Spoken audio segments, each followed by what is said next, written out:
Le saviez-vous? De nombreuses régions du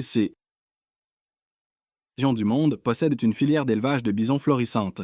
En 2020, on comptait environ 120 élevages de bisons aux États-Unis, produisant 2 millions de peaux par an, d'une valeur totale de 88 millions de dollars, et ce nombre ne cesse d'augmenter. Comment? Dès lors, les éleveurs parviennent-ils à créer un vaste élevage de bisons de haute qualité? Découvrez-le en regardant la vidéo ci-dessous. Vous y découvrirez les élevages qui contribuent à l'élevage de millions de bisons. Au fil des générations, le bison domestique est aujourd'hui considéré comme un animal apprivoisé. Ceci s'explique par le fait qu'il était autrefois capturé dans la nature. Les éleveurs amérindiens d'Amérique du Nord ont réussi à constituer des troupeaux de bisons aux magnifiques couleurs de pelage naturel grâce à une sélection rigoureuse. Les bisons domestiques se distinguent en effet considérablement de leurs cousins sauvages. Ils sont nettement plus grands et plus dociles. De nombreuses zones régions du monde possèdent une filière d'élevage de bisons florissante. Il est courant de construire des fermes d'élevage de bisons entourées de hautes clôtures en acier afin d'offrir aux animaux un habitat et des conditions d'alimentation optimaux et d'améliorer la productivité des éleveurs. L'élevage de bisons est un processus relativement simple qui ne nécessite que la construction d'un enclos rudimentaire. Il est essentiel que les matériaux utilisés pour la cage soient robustes afin d'empêcher les bisons de s'échapper. De plus, la cage doit être nettoyée régulièrement. Il est courant que les bisons mettent bas leur première portée entre avril et début mai. Les éleveurs de bisons, quant à eux, ont beaucoup de travail à accomplir avant même la naissance des petits. À la naissance, les bisons ont les yeux fermés et sont dépourvus de poils. Ils dépendent entièrement de leur mère pour se nourrir et se protéger du froid. Pour répondre à leurs besoins, les éleveurs séparent les troupeaux familiaux, chaque famille ayant un nouveau-né, dans une étable dédiée. Il faudra un certain temps aux bisons pour atteindre leur maturité et prendre du poids. Ils seront soignés tout au long de leur croissance. Sur place, on leur fournit régulièrement la nourriture essentielle à leur développement, ainsi qu'à de petits rongeurs, des poissons et d'autres espèces aquatiques de taille similaire. Les bisons se reproduisent généralement au mois d'avril et sont abattus au début de l'hiver, lorsque leur fourrure est la plus douce. En attendant le parage des parties superflues de viande et de gras, les peaux de bison sont d'abord retournées puis suspendues sur des chariots. Elles sont ensuite étirées et transférées dans une chambre de séchage située dans une pièce à température contrôlée.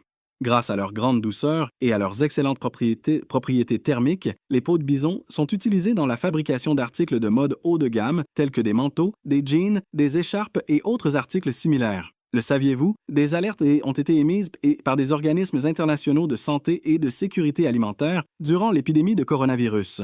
Ces agences ont déclaré que les élevages de bisons destinés à la protection de leur peau présentent un risque élevé de propagation du coronavirus et constituent une menace pour la santé humaine. En conséquence, les autorités ont pris des mesures pour endiguer ce secteur à risque et le surveillant activement, notamment depuis le début de la saison de reproduction des bisons. Au-delà de la valeur commerciale de leur peau, les bisons jouent un rôle écologique et agricole crucial. Ces animaux contribuent au maintien des écosystèmes de prairies en aérant naturellement le sol grâce à leurs sabots, favorisant ainsi la croissance des plantes indigènes et prévenant la désertification. Dans de nombreuses exploitations modernes, les bisons sont élevés selon des systèmes durables où leurs déplacements et leurs habitudes de pâturage imitent ceux observés à l'état sauvage.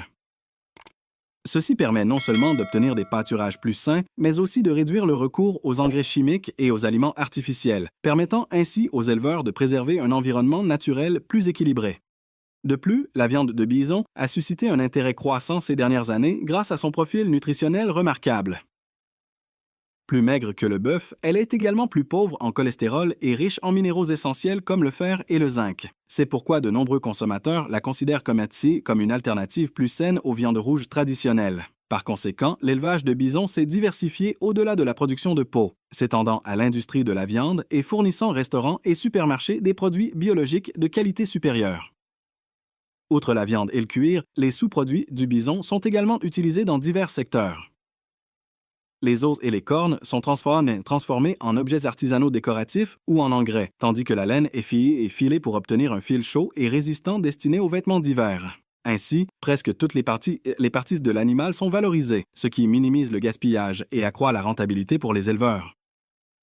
Certaines exploitations collaborent même avec des artisans et des coopératives locales pour transformer les matières premières du bison en produits artisanaux, contribuant ainsi à la promotion du savoir-faire traditionnel et au développement économique des zones rurales. De plus, l'élevage de bison est devenu un symbole de préservation du patrimoine. En Amérique du Nord, les communautés autochtones se réapproprient de plus en plus l'élevage de bisons dans le cadre de leur renaissance culturelle. Pendant des siècles, les bisons ont été essentiels à leur mode de vie, leur fournissant nourriture, vêtements et abris. Aujourd'hui, l'élevage de bisons permet à ces communautés de renouer avec leurs traditions tout en intégrant des méthodes agricoles modernes. Cette fusion entre savoir ancestral et sciences contemporaines a fait de l'élevage de bisons une réussite à la fois culturelle et écologique. De plus, la technologie a joué un rôle essentiel dans le développement de l'élevage de bisons. Grâce au suivi génétique et au système numérique de surveillance sanitaire, les éleveurs peuvent garantir le bien-être optimal de chaque animal. Des drones sont même utilisés pour surveiller les grands troupeaux et contrôler l'état des pâturages, rendant ainsi le processus plus efficace et respectueux du bien-être animal.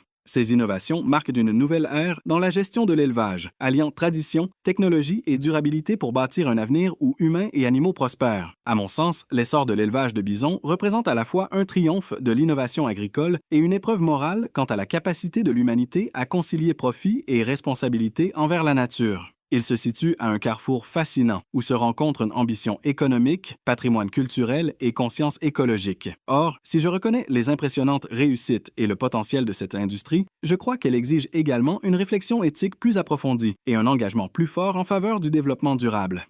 Les bisons ne sont pas de simples animaux d'élevage. Ils sont des symboles vivants de résilience et font partie intégrante de l'écosystème nord-américain. Leur réintroduction par l'élevage a contribué à la restauration des prairies, à la réduction de la désertification et au retour des populations, notamment des communautés autochtones, à leurs racines culturelles autrefois rompues. En ce sens, l'élevage de bisons peut servir de modèle pour une agriculture et une conservation compatibles. Il démontre qu'une agriculture responsable peut être bénéfique plutôt que nuisible. Cependant, la commercialisation du bison soulève également des préoccupations légitimes. Lorsqu'une espèce autrefois sauvage devient une marchandise de masse, avec des millions de peaux et des tonnes de viande commercialisées à l'échelle mondiale, le risque est réel que les intérêts économiques prennent le pas sur l'intégrité écologique. L'essence même de ce qui rend le bison unique, sa force naturelle, sa liberté et son adaptabilité, pourrait disparaître si les élevages industriels le traitent comme une unité de production, plutôt que comme un être sensible. Des pratiques d'élevage éthiques doivent donc être non négociables, garantir un espace suffisant, un pâturage naturel et un traitement respectueux du bien-être animal de la naissance à l'abattage. Un autre aspect crucial est la santé publique et la biosécurité. Les avertissements des agences internationales concernant les risques de transmission de maladies soulignent la fragilité de l'équilibre entre l'élevage et la sécurité humaine.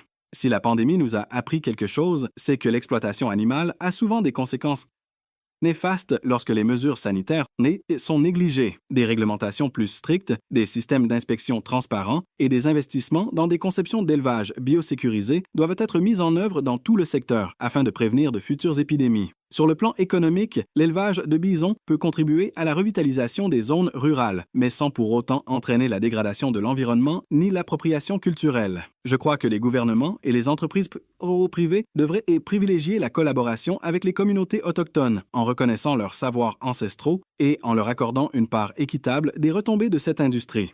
Soutenir les petites exploitations d'élevage de bisons, notamment celles gérées par les communautés, permettrait de garantir une répartition plus équitable des gains économiques et de maintenir le respect des traditions de gestion au cœur du processus. Du point de vue du consommateur, il est également de notre responsabilité de favoriser une demande éthique.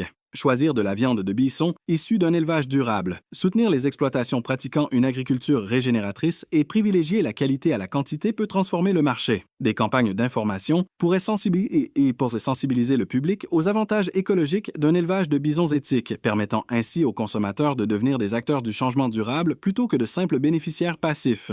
En définitive, je vois l'élevage de bisons comme un exemple éloquent de la manière dont l'humanité peut renouer avec la nature, mais seulement si elle est guidée par la conscience et non par la cupidité. Technologie, tradition et conscience écologique doivent coexister harmonieusement. L'objectif ne devrait pas être de domestiquer entièrement la nature, mais de collaborer avec elle. Si nous envisageons l'élevage de bisons non comme une entreprise industrielle, mais comme un partenariat vivant entre les humains, les animaux et la terre, alors il pourrait véritablement devenir l'un des modèles les plus inspirants d'agriculture durable des temps modernes.